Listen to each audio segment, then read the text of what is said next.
This time on WTF is that doing in the junkyard, we've got an all 1960s edition and a very special one. It's got a 1963 Plymouth Valiant, a 1965 and a 1966 Corvair convertible, a 1966 Pontiac Catalina convertible, and really rare, I happen to find a 1965 Ford Ranchero, just like my 1964 that I happen to be working on now, that had parts that I needed. So I actually got some stuff on this trip to the junkyard. So let's go there. Let's go to the junkyard.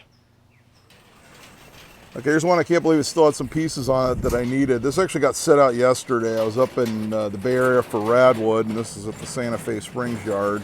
So I came down first thing this morning because I needed a few bits and pieces for my Ranchero I'm working on, which was in a video I did last week. But thank God, I mean, there's stuff I need. I got the cigarette window glass, which actually came right out. Usually they don't just come right out like they did. This one pretty much popped in my hand. Mine's missing on my car.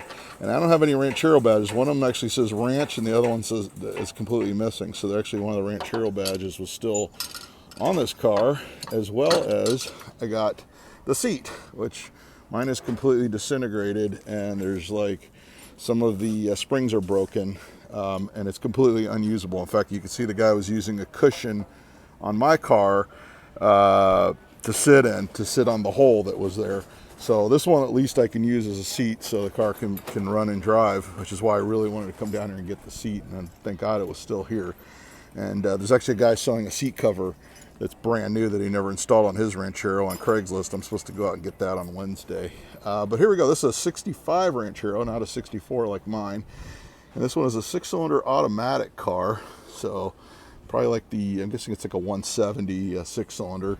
This one looks like it had 44,000 miles. Someone got to the speedometer and started getting all destructive with it, unfortunately. I don't know why, but the vintage cars seem to attract the people that just want to destroy everything at the junkyard, which really sucks because this stuff is not getting any easier to find. I would grab the fender for mine, but I mean, I can see it's got Bondo in it. It's had bad body repairs over the years. You can see I got the window out fairly easily, so that window will be going on my car. I don't know what else I'm going to grab out of it. I already grabbed the seat out of it. The floors are actually, I didn't pull up the front mat there, but they look a little bit better than mine, which I'll do in the next video on my car. I've actually pulled the carpet out and vacuumed out the interior of all the rat droppings. This body's kind of beat up. Still, I mean, someone might actually save this one. It's not that much worse than mine. Actually, the tailgate's decent. Someone already grabbed the Ranchero badge out of the middle there. When I come around this side, it has a camper shell, but this is obviously off of like another truck. I don't think it's off of one of these. Maybe the guy was trying to make it work or something. On this side's got a few more dents and things. You can see someone pulled on this bumper to get in there for something and got a little destructive. This door has a dent in it.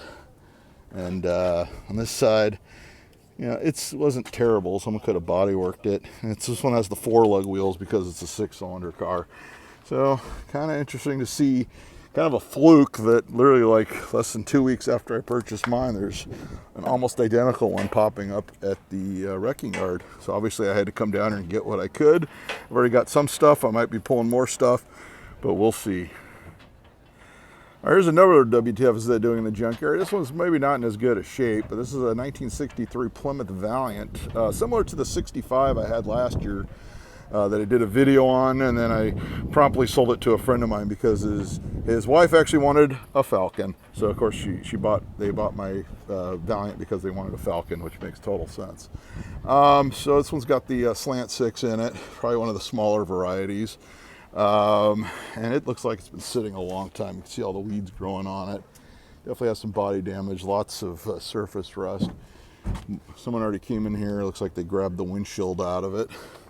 A lot of the interior pieces. The back seat's sitting right there, but someone got the front seat as I'm pulling the front seat for the Falcon. Still has the AM radio in it.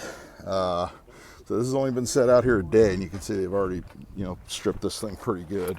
Someone got the tail lights out of it. Bumper's still there though, and the bumper jack. So apparently no one wants to try to use a bumper jack. Actually, I had a little bit of cancer rust there, so that probably would have killed the deal for most people on this car. But some got a lot of good parts off it, probably for their Pontiac Valiant. And it's really sad to see stuff like this still lining up in the wrecking yards here in Southern California. But as you've watched any of my other videos, you'll know it's a pretty regular occurrence, which is really sad. All right, for all you Pontiac fans, here's a 1966 Catalina convertible. Yes, this is a factory convertible, not something that someone chopped the roof off of. So I really don't know what's doing here, because just about anything that's a convertible, someone will try to save, including a Catalina. I mean, it's not a Bonneville, but it's still pretty cool. A lot of guys take these, convert them into Impala convertibles even. You can see it's got the Pontiac V8 in it. I'm guessing it's a 350 or 400. Any of the badges are probably missing. Still has most of the Catalina letters there. And this one has still has bench seat, and as you can see, it looks like it was fairly complete. Like, it's probably something that someone could have saved, and someone's already grabbed the tail lights out of it. Still has all the Pontiac letters. I can't believe any of these badges are still here, because usually that's the first thing someone pops up and just kind of throws in their pocket, if you will, is the badges. And all the Catalina letters are here on this side. Give you another shot of the interior. Wow, but how often do you see it's a factory convertible, still has all the convertible top mechanism in place, and really sad to see one popping up here at the pick-apart. All right, more junkyard madness. There's actually two Corvairs. We get a lot of Corvairs on WTF, is that doing in the junkyard, but not a lot of convertibles. And here's two sitting right next to each other. So I'm guessing they probably came from the same guy. Maybe the guy died and the family donated it to charity, or just called pick apart with it. But two Corvair convertibles, a 1966 and that one's a 1965. And this guy's busy at work yanking the taillights out of that Corvair. But I mean, these aren't really high dollar cars. I always say it's kind of like the only Chevy of the 1960s that the convertible isn't worth like insane money, but there's still a huge following for these. I was in the Edsel Club for many years, so a lot of those guys were also into Corvairs. But wow, this one's pretty well stripped. I don't know how long these came out. I don't think these were out here yesterday, or maybe they were, or maybe they popped up this morning. I really don't know. Here's the other one. This one's actually got little slot mags on it. I guess it would be like a Chevrolet bolt pattern, like kind of like a mini slot mag, not one that would fit a Corvair. This one's got underdash stereo, Audio Vox CD player, probably from the 90s. But wow, not one but two Corvair convertibles out here. And that one was a black plate car. See, it's still got the black plate on the front. Two Corvairs out here at the wrecking yard. All right, that'll wrap it up for this edition of WTF Is That Doing in the Junkyard. Hopefully next week I'll have an update video on the Ranchero. I've been doing a lot of work to it, inside and out, and I did actually get it running, which will be in the next video. It does idle and everything like that, and I'll have an update on why that gopher caught on fire last week. It wasn't an exhaust leak, it was an electrical problem.